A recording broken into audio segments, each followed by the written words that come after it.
Assalamualaikum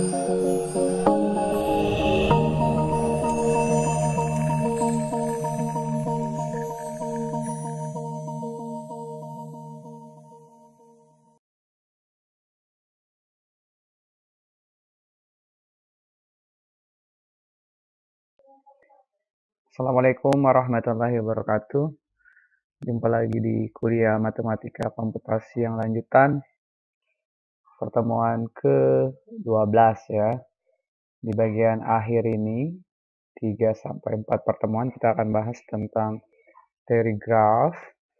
Di mana teori graf ini nanti akan menjadi salah satu teori gitu ya, salah satu hal-hal yang cukup penting untuk dijadikan dasar pada perkuliahan selanjutnya. Jadi kalau di dunia kalian nanti dasarnya teori graf akan dikembangkan menjadi teori automata ataupun nanti bisa ke database ya. Atau di bawah nanti kita akan lihat kemana saja terapannya di dunia komputasi, termasuk di dunia teknologi informatika ya, teknik informatika. Nah, teori graf ini secara umum atau pada dasarnya diawali seperti peta gitu ya. Jadi peta yang kita punya, kota, kemudian dihubungkan oleh jalan, ruas jalan, itulah sebenarnya teori graf yang paling dasar ya, paling awal.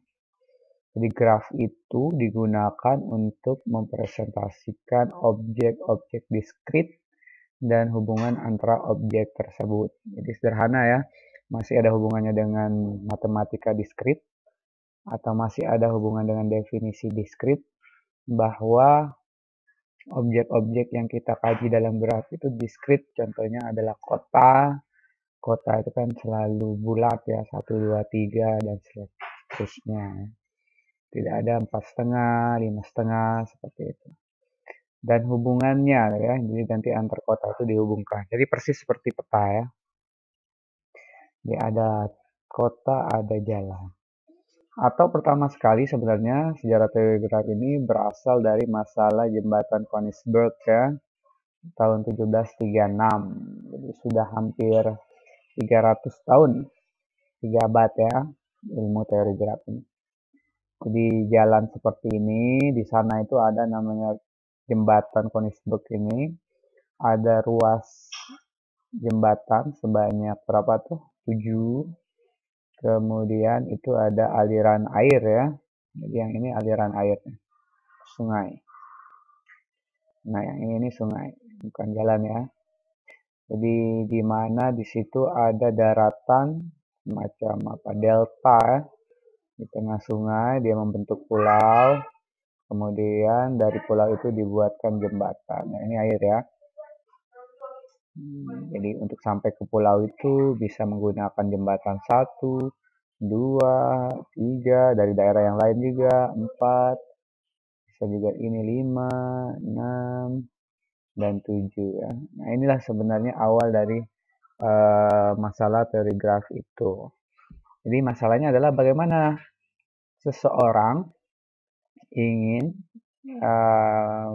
mencoba setiap jembatan itu, bisa mengunjungi jembatan itu sebanyak 1 kali dan terlewati semua daerahnya ya. Dari situ maka dibuatlah konsep seperti ini. Jadi digambarkan dari teori graf. Atau ini, nah ini peta ya. Jadi ada titik dan garis itu yang didefinisikan dengan graf. Oke, selanjutnya. Jadi graf itu hanya 2 ya, sangat sederhana. Ada simpul vertex menyatakan daratan, ini di kasus yang ini ada sisi ya atau edge ya. Jadi ada himpunan FE ya. Nah, dari masalah itu maka dinotasikanlah di dalam matematis dengan graf G sama dengan himpunan VE ya, vertex dan edge ya, vertex titik dan garis. Jadi kembali ke topik himpunan bahwa graf itu minimal terdiri atas titik dan garis ya. Walaupun nanti graf minimal itu yang penting ada titik ya. Bisa saja nanti satu titik yang tidak punya hubungan kemanapun ya. Dia terisolasi. Jadi vertex edge itu adalah himpunan yang menyusun graf ya. Jadi titik garis V himpunan tak kosong, nah tidak kosong dengan simpul vertis V1, V2, Vn. Simpulnya bisa dinamain V1, V2, Vn. Bisa dinamakan V1, boleh. Atau kadang langsung dibuat 1, 2, 3 ya. V2, V3, ini V4 ya.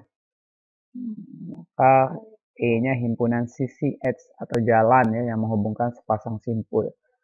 Misalnya nih kita namakan E1 menghubungkan V1 V2. Ini misalnya E2, namanya sembarang ya. E2, E3, ini E4. Harus dinamain semuanya. Ini E5. Nah, inilah yang dinamakan dengan graf. Ada titik, jadi dia titiknya tidak kosong. Sedangkan edge-nya, sisinya tidak ada kata tidak kosong, berarti dia boleh kosong. Jadi minimal graf itu bisa saya buat seperti ini. Ada satu titik atau banyak titik. Satu titik atau banyak titik yang tidak ada hubungannya. Nah, ini juga termasuk graf ya. Jadi mereka saling terisolasi. Oke, jadi A itu adalah graf sederhana. Ini sederhana karena dia hanya menghubungkan satu titik. Titik satu dengan titik yang lain dengan satu jalur sederhana ya. Yang B itu graf ganda karena ditemukan ada satu kota atau antar dua kota ini dengan dua jalur ya, ganda ya. Kemudian ini graf semu, yaitu dia ada looping atau apa namanya ya, dari kota itu dia balik ke kota itu lagi ya, tanpa melewati kota yang lain. Nah, looping ini biasanya sering dipakai di pemrograman ya.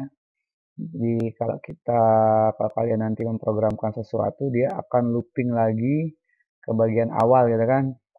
Kalau di kuliah pengantar teknologi informasi mungkin ya, pada saat Anda memesan sebuah pesanan, misalnya ya, tidak, pada saat tidak, maka dia akan balik lagi ke atas. Nah, looping itu namanya ya, mengulang lagi.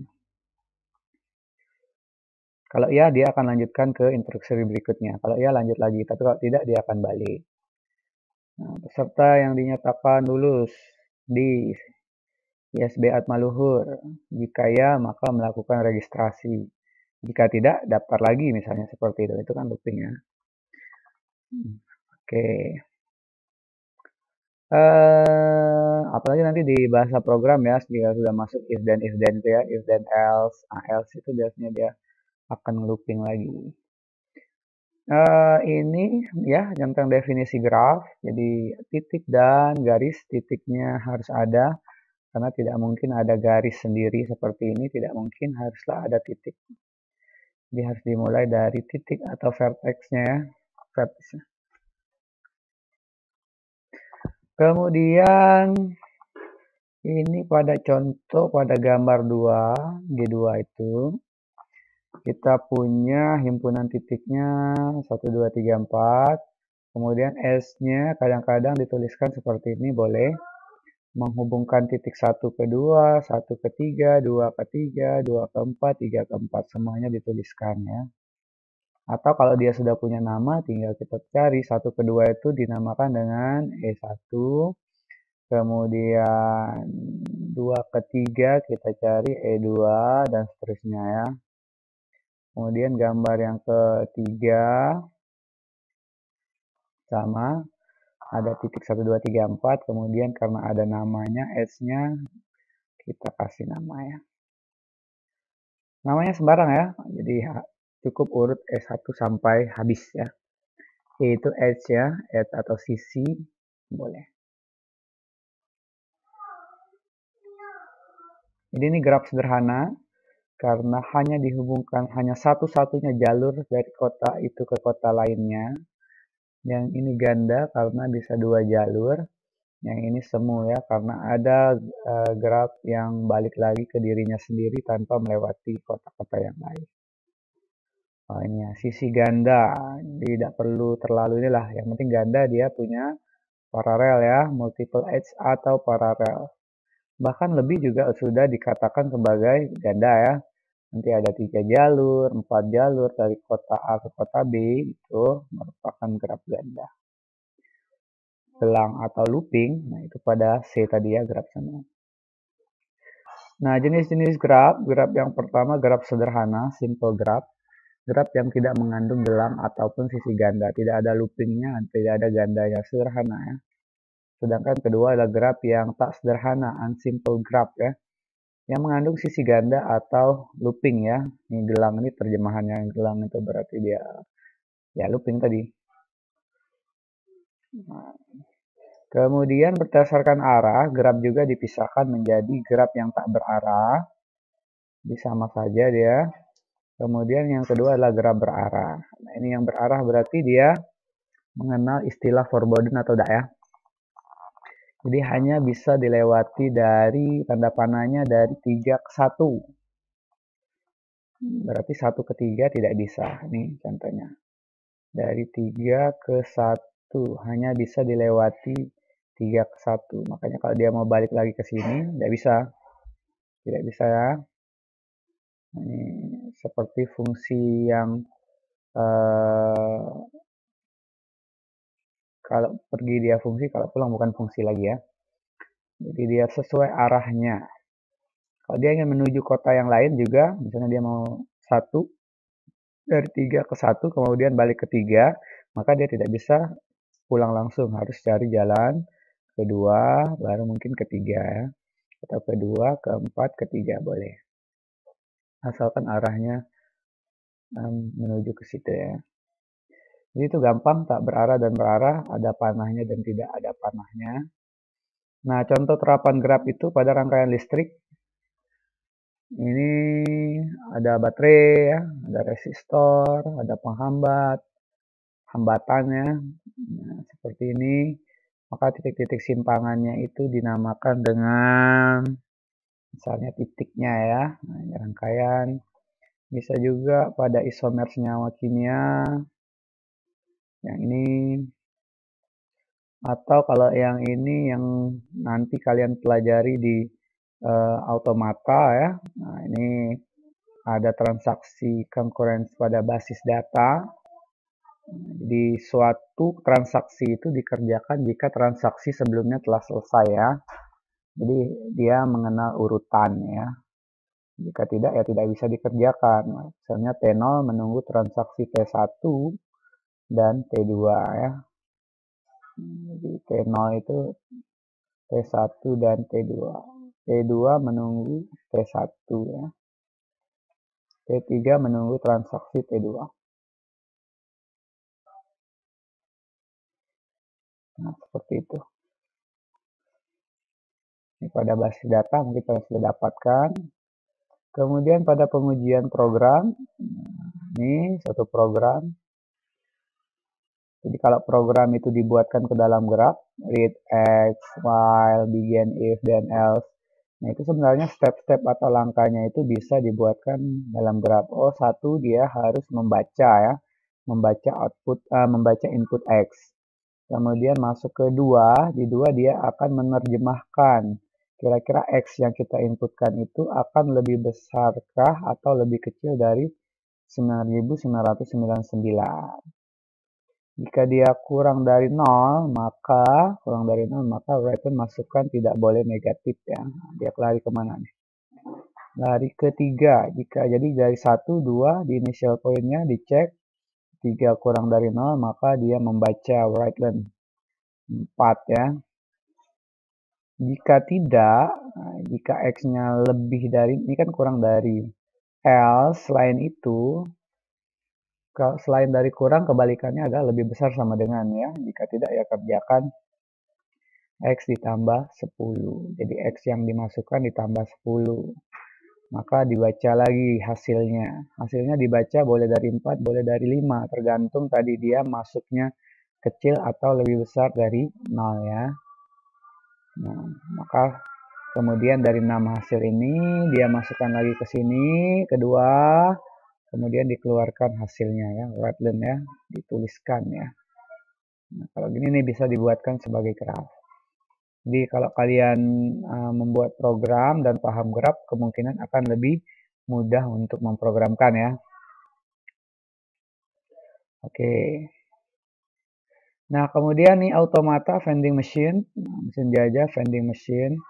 Ini seperti di bandara ataupun di Jepang ya, kita masukkan koin untuk minuman, makanan, dia akan mengeluarkan minuman dan makanan. Kalau duit kita kurang, dia akan looping ya.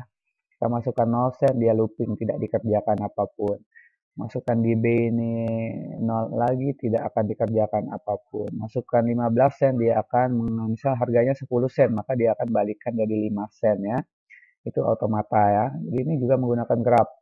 Loopingnya tadi pada saat jumlahnya kurang ya. Atau nih 0 ya, 0 sen, 5 sen. Ya, tergantung harganya. Nah, itu terapannya. Nanti nih bisa dipelajari di automata ya pada prakteknya. Kemudian terminologi graph. Karena graph ini baru didengar gitu ya. Kita perlu tahu definisi-definisi dari graph itu sendiri. Jadi apa saja sih yang akan dikerjakan di dalam graph, apa saja sih istilah dalam graph, itu namanya terminologi ya. Yang pertama adalah ketetanggaan atau adjacence, atau kadang-kadang adjacency ya. Dua buah simpul dikatakan bertetangga jika keduanya terhubung langsung. Jadi kalau 1 dan 2 terhubung berarti 1 dan 2 tetangga ya. 5 dan 4 tidak tetangga karena tidak terhubung ya. 1 dan 4 di gambar ini tidak tetangga karena tidak ada hubungan ya. Walaupun dia bisa dihubungkan melalui 2 atau 3 karena harus terhubung langsung. Kemudian bersisian. Kalau tadi tetangga itu berarti pada titiknya yang fokus menjadi fokus. Kalau bersisian ini pada vertexnya ya. Pada edge-nya ya, pada sisinya. Jadi bersisian, sisi ya. Jadi sisi 23 bersisian dengan simpul 23. Jadi sama saja sebenarnya. Kalau tadi tetangga karena dihubungkan sisi, sekarang ada sisi karena ada titik kiri kanannya kan. Jadi tetapi sisi 12 tidak bersisian dengan 4. Ya kan 12 hanya bersisian dengan 12. Menghubungkan titik 1 dan 2. 23 menghubungkan 23, 24 menghubungkan 24.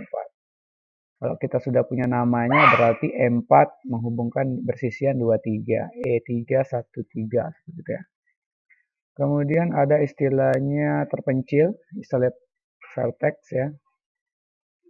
Ini tidak ada jalannya, terpencil dia, terisolasi. Jadi seperti itu. Kemudian ada graf 0, graf kosong. Kosong bukan berarti titiknya tidak ada ya. Tapi graf yang sisinya himpunan kosong. Jadi ada titiknya, tidak ada sisinya, semuanya terisolasi. Kemudian ada istilah degree, derajat. Derajat ini adalah jumlah sisi yang bersisian dengan simpul. Jadi banyaknya sisi yang keluar dari simpul itu. D1 sama dengan D4. 2 ya. Ya, ini sangat mudah dipahami. Tinggal dilihat 1 yang menghubungkan 1 ada 1, 2. Yang menghubungkan 4 ada 1, 2. Berarti derajatnya 2 ya. Yang ini ada sisi yang masuk atau yang keluar dari 2. Itu berarti derajatnya 3. Jadi hanya jumlah sisi yang mengkoneksikan titik itu.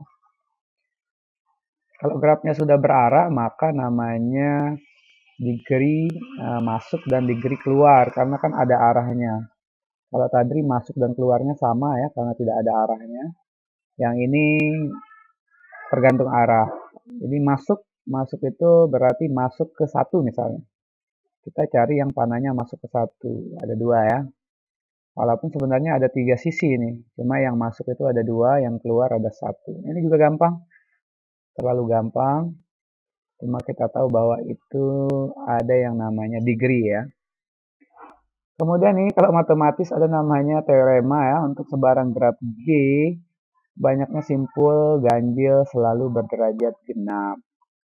Jadi yang namanya teorema itu adalah perumuman atau generalisasi, sehingga tanpa menghitung, tanpa mencacah, tanpa mengenumerasi kemarin, tanpa menghitung manual, kita bisa menentukan bahwa graf ini derajatnya genap gitu ya. Contohnya diketahui graf dengan 5 buah simpul. 5 simpul. Dapatkah kita menggambar graf tersebut jika derajat masing-masing adalah, jadi ada yang berderajat 2, ada yang 3, ada yang 1, ada yang 1, ada yang 2. Ini namanya ini ya, 2, 3, 5. Jadi ganjil. Jadi berdasarkan teorema ini, tanpa harus digambar, kita tahu bahwa sebarang G selalu derajatnya genap. Jadi sebarang, kalau simpulnya ganjil harus genap jumlahnya, dijumlahkan ya. Oh, ternyata jumlahnya 9. Itu artinya kita tidak perlu menggambar, karena graf ini tidak akan bisa digambar ya. Jadi fungsi teorema seperti itu. Tanpa bersusah payah nyari gambarnya, kita tahu bahwa graf itu tidak akan punya gambarnya. Yang ini bisa digambar yang kedua karena jumlahnya genap ya. Berikutnya adalah lintasan atau pet ya. Lintasan atau pet. Nah, lintasan yang panjangnya n dari simpul Fresnel ini. Nah, jadi lintasan ini bayangkanlah seperti jalan ya. Dia boleh dilewati berkali-kali, yang penting ada lintasan. Buat lintasan dari 1 ke 2 selesai. 1 ke 2 maunya 1 2 1 2 1 2 1 2 bolak-balik boleh. Atau 1 ke 2 1 3 4 2 boleh ya. Yang penting menghubungkan dari 1 ke 2 ya. Jadi panjang lintasan. V0 dan Vn berselang-seling, Vn Vne sehingga V0 pokoknya terhubung. Itu lintasan. Sedangkan siklus adalah lintasan yang berawal dan berakhir pada simpul yang sama. Ini kalau tadi lintasan boleh terbuka satu arah ya, dari rumah ke kampus. Melewati Sungai Liat, melewati apa lagi? Misalnya jembatan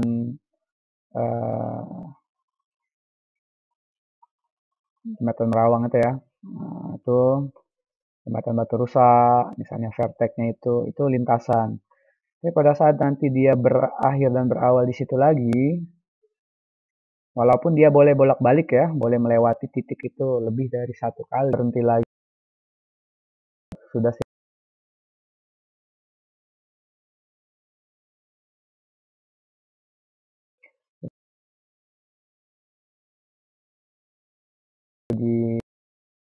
dari sini, dari Ramayana ke kampus lagi, ke Ramayana lagi, ke kampus, ke Ramayana lagi, berulang-ulang lintasan.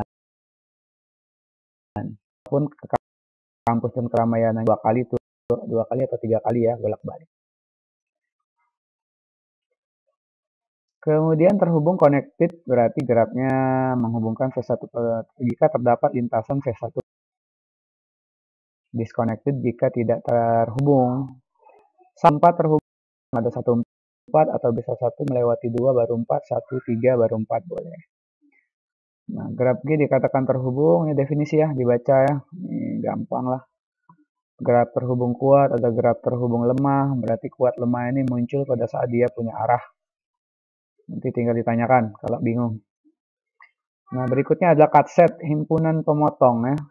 Himpunan sisi yang bila dibuang G-nya menyebabkan tidak terhubung. Jadi sisi minimal sebenarnya cut set ini. Sebenarnya kalau kita buang semua boleh ya. Cuma ya cut set berarti himpunan pemotongnya yang paling minimal. Sehingga membuat dia menjadi tidak terhubung.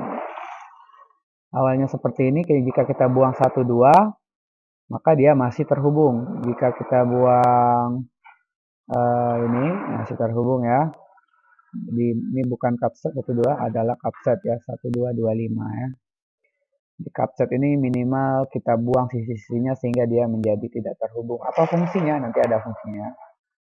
Kemudian graf berbobot, weight graph ya. Jadi graf yang ada bobotnya. Jadi kalau pada peta ada jaraknya berapa kilo, itu bobot ya.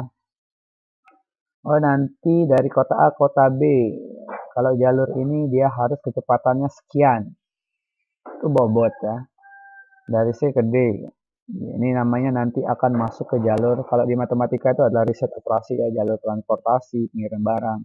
Atau nanti lebih jauh di dunia IT ini biasanya dibuatkan untuk pemrograman, misalnya penjadwalan kuliah. Sudah canggih biasanya bisa menggunakan teori graf ya.